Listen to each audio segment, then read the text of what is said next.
Hello kids, today we are going to talk about living and non-living things. So, living things is the term that refers to things that are now or once were alive. A non-living thing is anything that was never alive.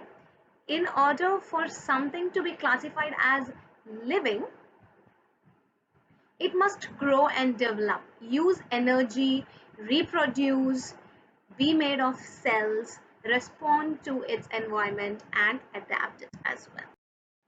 So, on the safe side, one can assume that if something can reproduce, it can be called alive or a living being.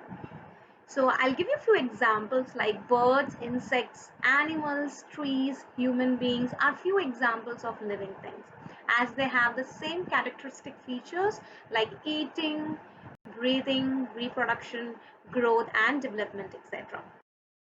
So here birds, trees, these are the insects. These are all living things, kids. So we human beings, we can really relate it to. So we can walk, we can drink, we can breathe. Animals can walk, drink, breathe. Trees can walk, drink, breathe. So all these are living things. Coming to non-living things, they do not need air, they do not need food, nutrients, water, sunlight or shelter. So other non-living things in the world include pencils like pens, rocks, footballs, toys, hats, and many other things.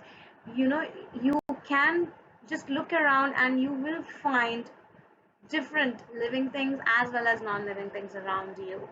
So these are few examples of non-living things.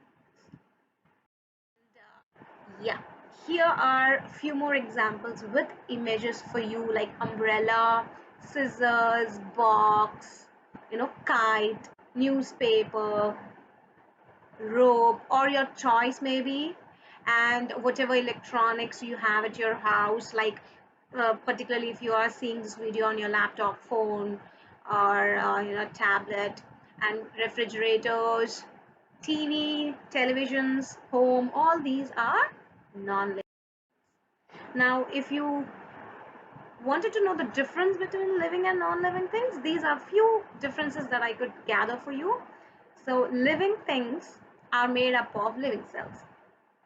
Non-living things are not made of cells. So, living things, of course, like us, human beings, right? One of the example of living things. So, we require food, air, water, and non-living things do not require food, air, and water. So we have like living things can grow, reproduce, and use respiration. But living things do not grow, do not reproduce, or respire. So all these are absent in them. Living things can move on their own, and non-living things cannot move on. So here, this is something that you can go with whenever you have free time. I have gathered this information for you. So these are few images, and these are the questions that you can ask against these images. Like, I'll help you with the first one. Does it move on its own? So these both, yes, they move on its own. The plant, it can grow on its own, and this particular boy, yes, can run on its own. So what is this? This is a living thing. So similarly, you can go with the other examples. This is a self-test for you kids. So you can go through this self-test. These are the images, and in these you can go ahead and select what are the living things and what are the non-living things. So this is a small test for you from my side. So I'll give you one example. So if you ask me to pick up one living thing from here, I will go and pick up tree, because tree moves on its own, it reproduces, it can take water, it need water, it can grow. So this is a living thing for me. And if you ask me to pick one non-living thing, then I'll go with the cupcake, because it do not need water, air, it do not reproduce, so it is a non-living thing. So this is the end of presentation, kids. I hope you like this video. Thank you. Bye bye.